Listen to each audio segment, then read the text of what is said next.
Hello everyone. Welcome to an exciting DIY video. Today, I'm going to transform an old mechanical stapler into unique and practical items with just a few simple steps. It's really hard to press the stapler to release a staple. The mechanism feels stiff and looks like it's jammed. Instead of simply tossing it in the trash, I'm going to give it a second life by finding a creative way to repurpose and transform it into something useful and fun. Don't forget to hit like, subscribe, and turn on the bell so you won't miss the next awesome DIY ideas. Let's get crafty.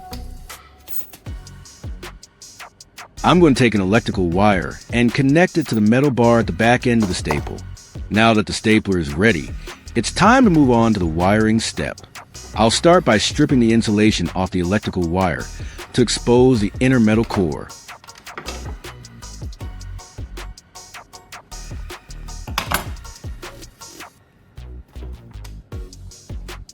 This will make it easier to create a solid connection later. Once the wire is clean and ready, I'll carefully attach it to the metal bar at the back end of the staple, making sure it's tight and secure for the next step of the project.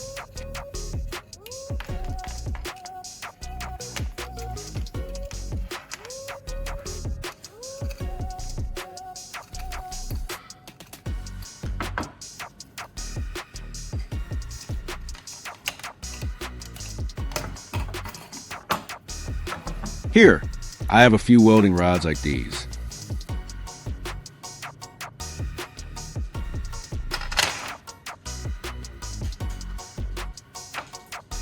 With this stapler, I can easily separate and collect this fine powder without much effort.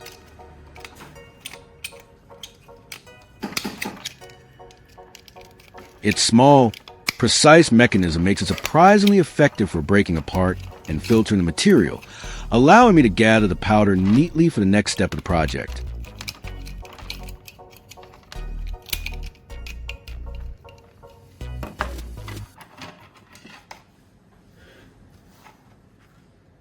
I'll crush this powder into smaller particles until it becomes fine and smooth, so it will be easier to repurpose and use in the next step of the project.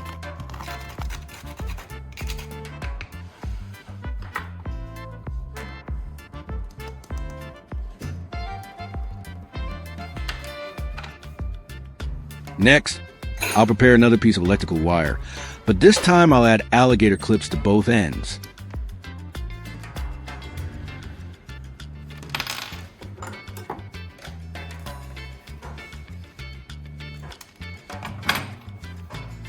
These clips will make it easy to attach and detach the wire securely, ensuring a steady connection when I start using the powder and setting up the rest of the experiment. The electrical wire connected to the stapler will also have its other end fitted with an alligator clip. This way, I can quickly clamp it onto different surfaces or components, ensuring a firm and reliable connection for the upcoming setup. The setup now looks a lot like a small welding rod clamp, with the stapler acting as a holder and the alligator clip at the end of the wire. Improvised welding tool ready to grip and conduct just like the real thing. I've got quite a few old batteries lying around, perfect for experimenting with this mini welding setup. Instead of throwing it away, I'm going to repurpose the inner core of the battery and turn it into a soldering tip, a clever way to give new life to old materials. I'll carefully extract the inner core from one of these old batteries. This core is usually made from conductive metal, and its size makes it perfect for precise soldering tasks. When doing this, it's important to be cautious. Avoid touching any leaky material, and always work in a well-ventilated area. Once the casing is removed, it's a great way to recycle and repurpose parts that would otherwise go to waste. Next, I'll grind the battery core to shape it into a fine soldering tip. This will help it heat up evenly and work more precisely.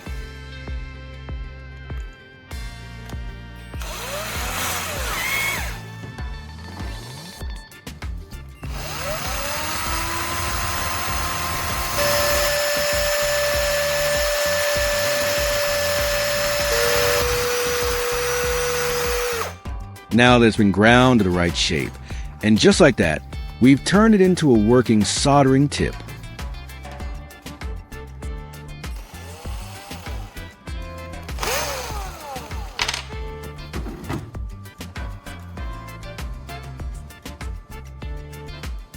The stapler holds a welding rod firmly in place, allowing the welder to work more easily without worrying about it slipping or coming loose during the process.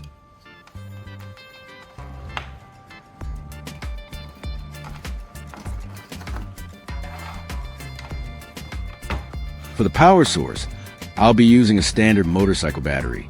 It's a 12V lead-acid battery, powerful enough to heat up the soldering tip and stable for small electronics work. This type of battery is easy to find, rechargeable, and delivers consistent current, which makes it perfect for our DIY soldering project.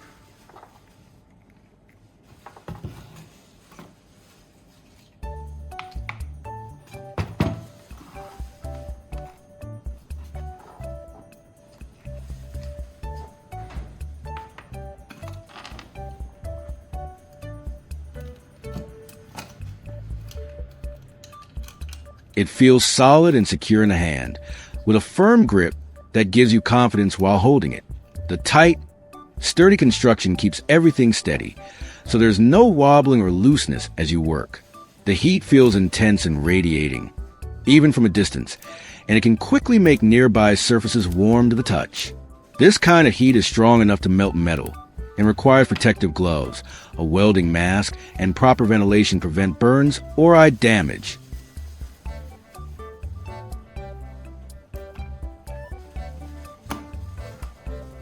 Now I have a broken piece of plastic, and I'm going to repair it by carefully fusing the edges back together.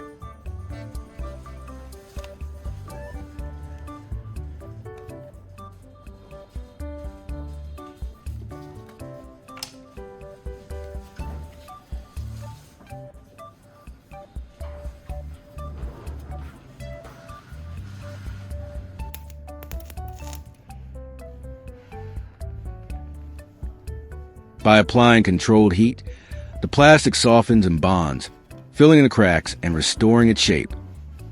Once cooled, the repair becomes solid and sturdy, making the plastic piece usable again.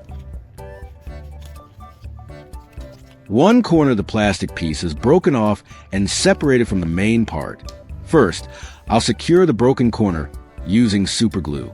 This will hold the piece in place firmly and prevent it from shifting while I proceed to weld it, ensuring a more precise and stable repair.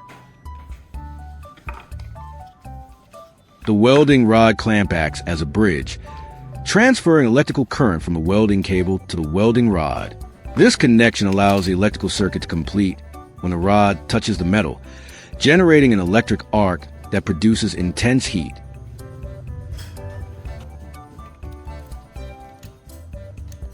The handle of a welding rod clamp is usually covered with plastic or wood, providing insulation against electricity and heat.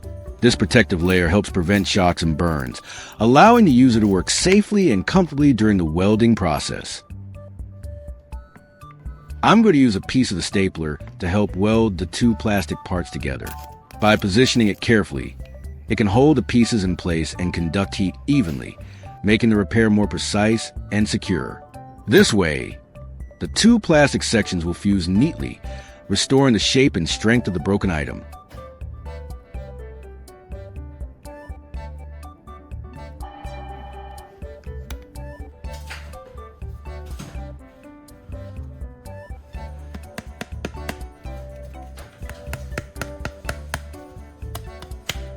Next, I'll use some of the welding rod powder I prepared earlier to fill in the gap.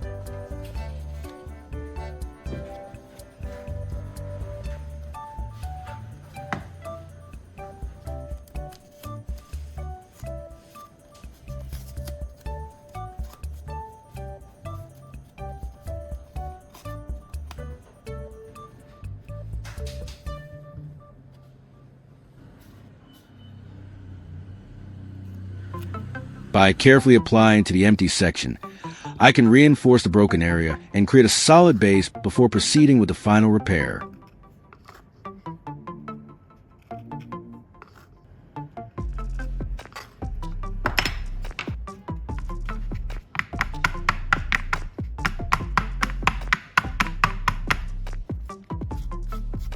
After filling the gap with the welding rod powder, I'll add a bit of super glue on top to secure everything in place. The glue helps bind the powder to the plastic.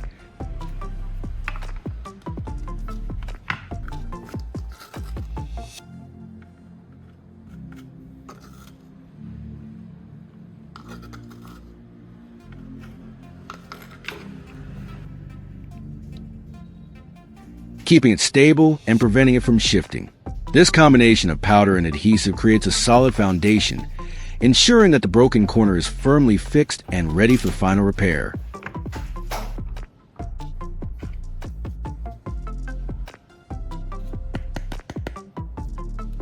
After the repair, the corner feels solid and sturdy to the touch.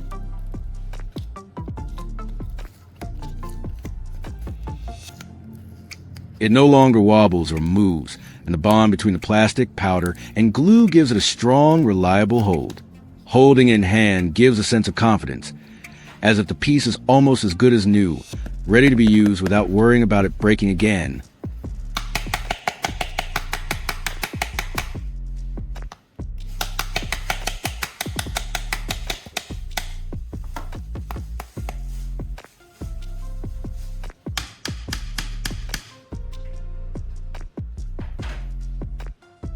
Next, I'm going to weld these two metal pipes together.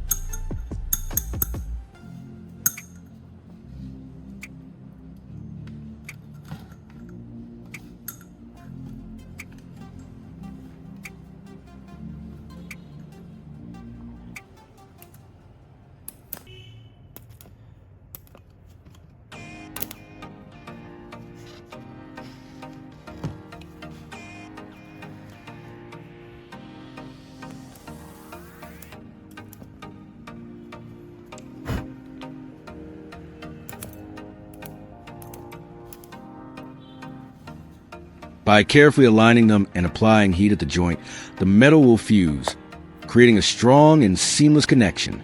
After welding, I'll leave the pipes in place and let them cool down naturally. This allows the metal to solidify and the joint to set properly, ensuring a strong and durable bond before handling it further.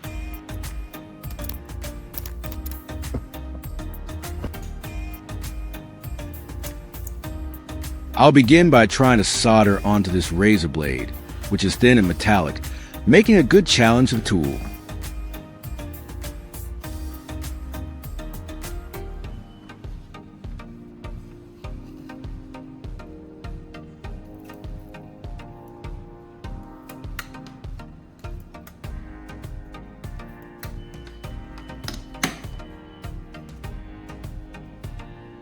After just a few seconds, it cools and solidifies, creating a strong, clean connection between the wire and the razor blade.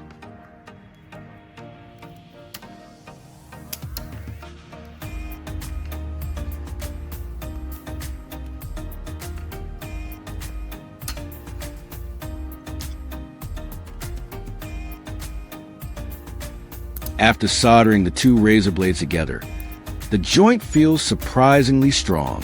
Even when applying pressure or flexing slightly, the blades stay firmly connected without any signs of separation. The solder has bonded well to the thin metal surfaces, creating a solid bridge between them. Next, I'll solder the electrical wire to ensure secure connection. By carefully applying solder to the exposed wire in the contact point, the metal melts slightly and bonds together, creating a strong and reliable electrical connection.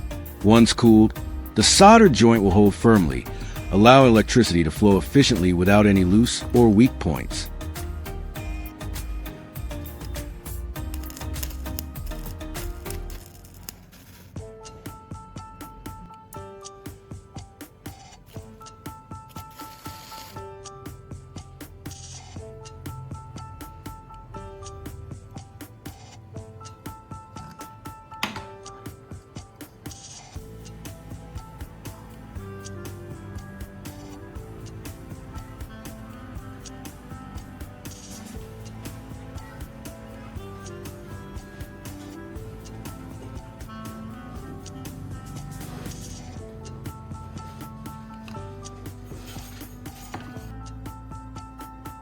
And that's it for today's project.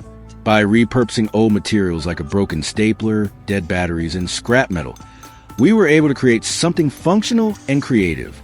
This DIY not only saves resources, but also gives everyday objects a second life in a fun and practical way. Remember, with a little imagination and patience, even the simplest items can be transformed into useful tools or unique creations.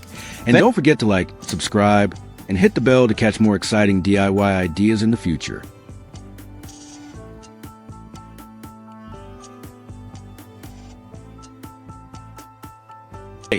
I'll show you how to fix a cracked or broken ceramic pot in a simple way that anyone can do at home.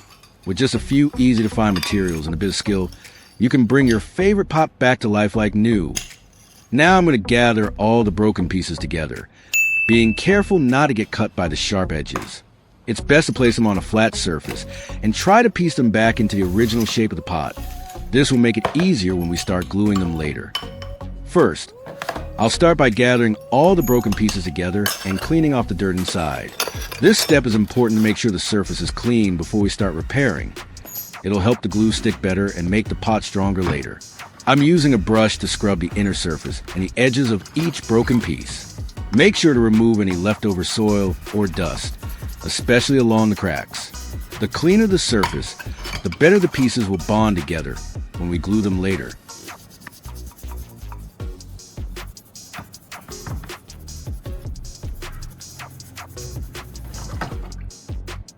Make sure to pay attention to these small ceramic pieces. They might look unimportant, but they'll help fill in the gaps and make the pot look more complete when we put everything back together.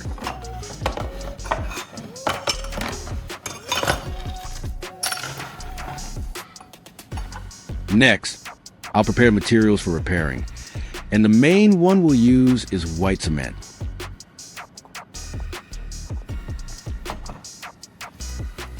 Next, I'll add some baking soda. When mixed with white cement, it helps the mixture dry faster and become even stronger. It's easy to find, inexpensive, and once it dries, it becomes very solid, making it perfect for fixing ceramic cracks or gaps. Plus, it gives the surface a smoother and more natural finish after it sets. I'll measure the ingredients in a 1-to-1 ratio, 1 part white cement and 1 part baking soda. This balance helps the mixture have the right consistency, not too dry and not too runny, making it easy to apply and ensuring a strong bond when it hardens. I'm using 3 spoons of white cement and 3 spoons of baking soda. This amount is just right for repairing a medium-sized pot, enough to fill all the cracks and still have a little extra in case we need touch-ups later. Now, I'll mix them together thoroughly until the color and texture are even.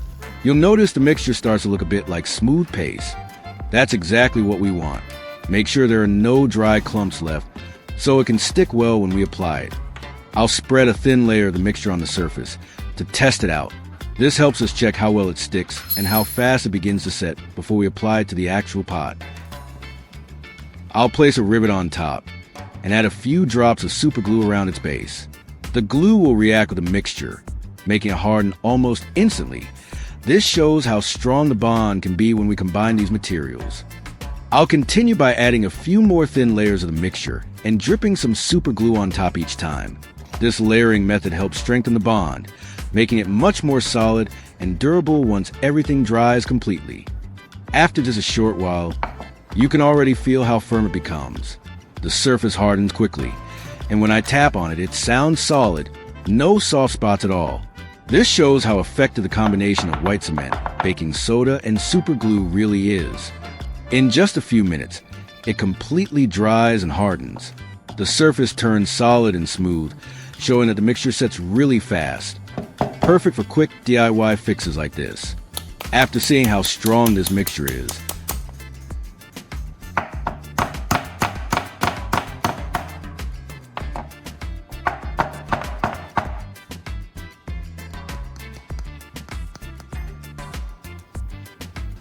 I'll now move on to repairing the ceramic pot itself. Let's put what we've just tested into action and bring this broken pot back to life.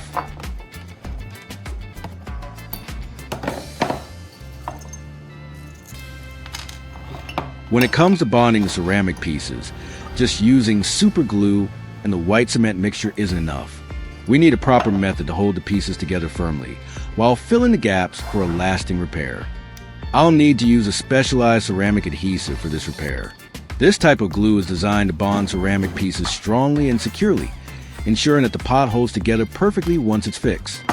This ceramic adhesive is thick and tacky, so it sticks well to smooth surfaces like porcelain or pottery. It dries clear and becomes very strong, making it ideal for repairing cracks or reattaching broken pieces without them coming apart later. I'll start by gluing the smaller pieces first, carefully applying a thin layer of the ceramic adhesive on the edges. I fit each tiny fragment into place. These small pieces help fill in gaps and make the overall repair more seamless and stable. After applying the ceramic adhesive, I'll use a few drops of super glue underneath the pieces as a base layer. This helps hold them in place temporarily, making it easier to position everything accurately before the adhesive fully sets. Then, I'll spread the white cement mixture over cracks and gaps. This not only fills in any spaces, but also reinforces the repair, giving the pot extra strength and a smooth, even finish once it dries. Next, I'll add a few more drops of super glue on top of the cement mixture. This extra layer helps the pieces bond even more securely and ensures the repair becomes solid and long-lasting. Once the glue is dried, the pieces are firmly held in place. The pot feels solid when I gently tap it, and all the cracks are securely filled, ready for the final touches to make it look like new. Now, you can really feel how strong it has become. When I press or tap the repaired areas, there's no movement at all. Everything feels solid and stable. The combination of ceramic adhesive, super glue, and the cement mixture has made the pot extremely sturdy.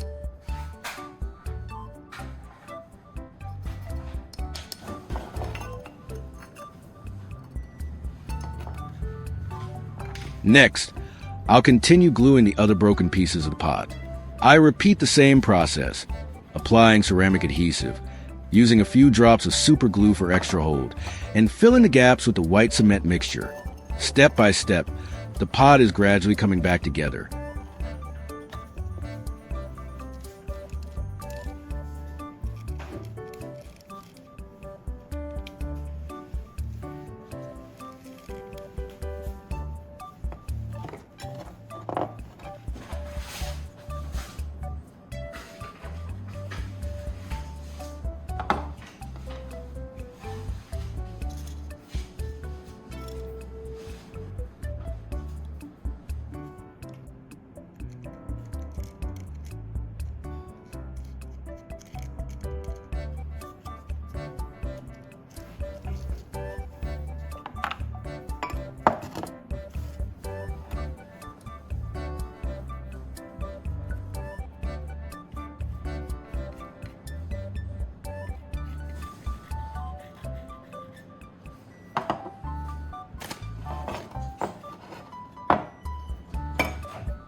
After all the pieces are glued together, I'll move on to repairing the cracks and gaps. Using the white cement mixture, I carefully fill in each crack and crevice to make the surface smooth and even, ensuring the pot looks complete and stable.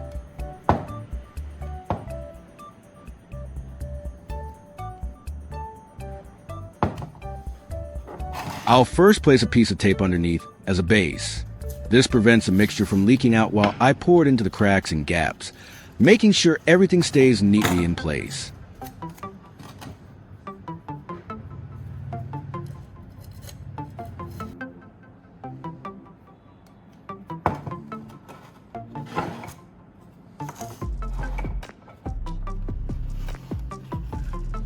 Next, I'll take the white cement and baking soda mixture and start filling in all the gaps, cracks, and seams of the pot. I make sure to press the paste firmly into each crevice so it completely fills the spaces. This not only strengthens the structure, but also helps restore the pot's original shape. I take my time smoothing the surface as I go, making sure there are no air pockets or loose areas.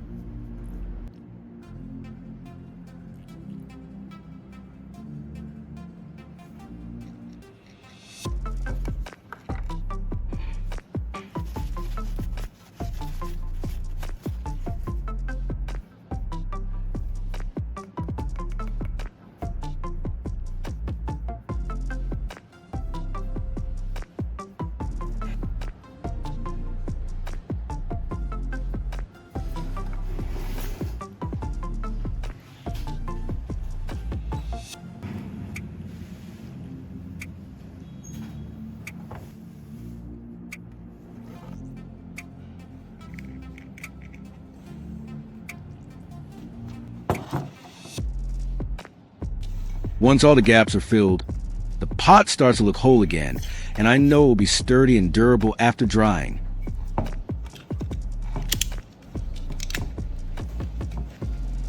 The white cement mixture works like a strong filler for all the cracks and gaps. When pressed into the seams, it hardens to create a solid, durable bond that holds the pieces together. It also smooths out uneven surfaces, making the repaired areas blend seamlessly with the rest of the pot, while adding extra strength to prevent future breakage.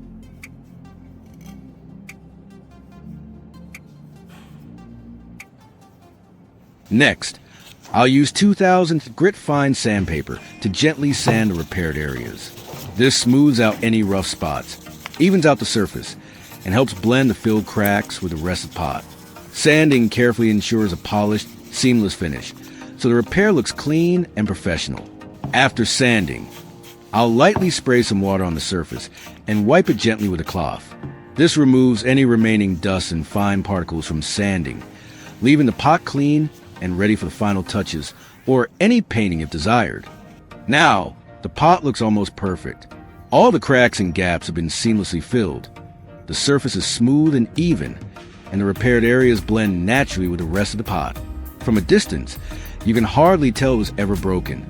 It's sturdy, polished, and restored beautifully.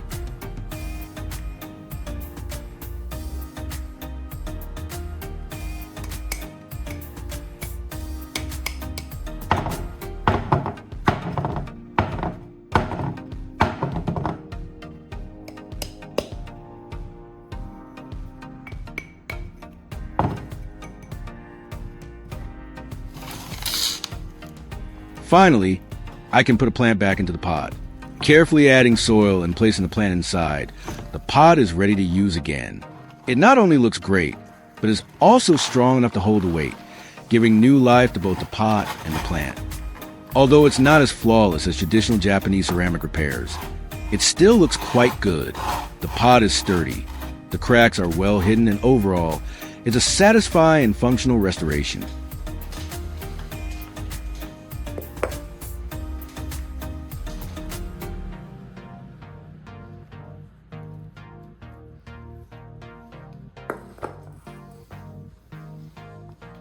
I still have a little bit of the white cement mixture left, so I'll make good use of it.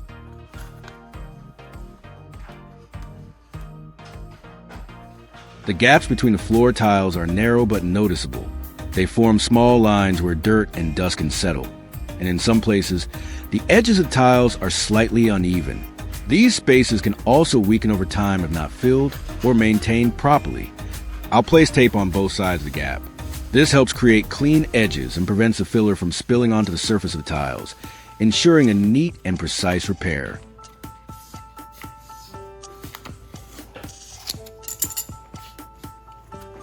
Next, I'll apply the remaining white cement mixture into the gap. Using a small spatula or stick, I press the paste firmly so it fills the space completely, making sure there are no air pockets. This will strengthen the gap and create a smooth, even surface once it dries.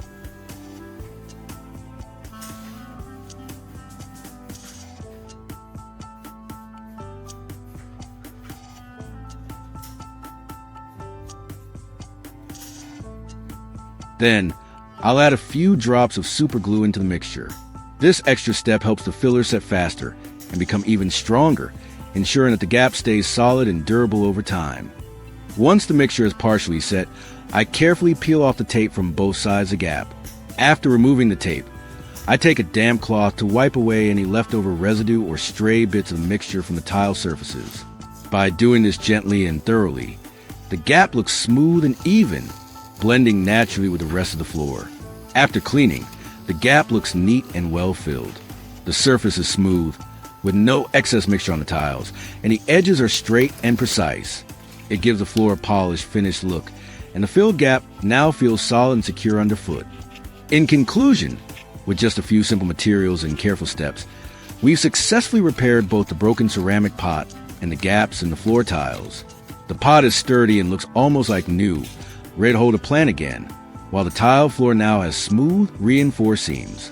These small DIY fixes not only restore functionality, but also add a sense of satisfaction, showing that with a little patience and creativity, broken items can be given a second life.